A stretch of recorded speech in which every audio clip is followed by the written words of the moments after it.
SCA Hygiene Products AB DYCIT.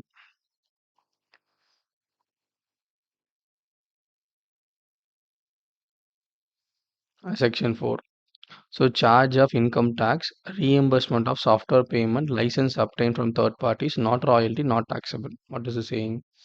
The assessee enter into a service agreement to provide SAP softwares and license to Indian subsidiary on a cost to cost basis without any markup.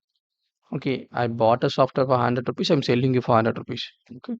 Assessee had purchased a license on behalf of the Indian subsidiary and then charged the assessee for this amount. Okay. He bought behalf of an Indian subsidiary. Okay.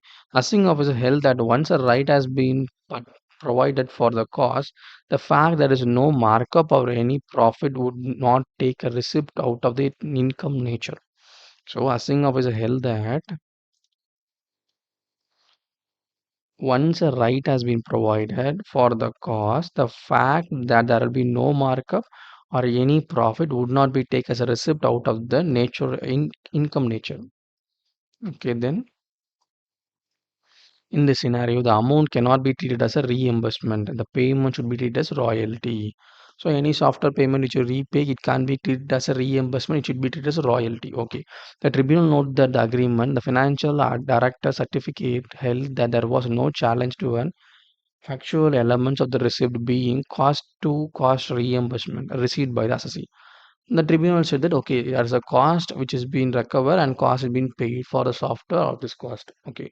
Routing of the payment has no bearing of taxability of income in the hands of assessee. So by seeing this, there is no taxability in the hands of assessee.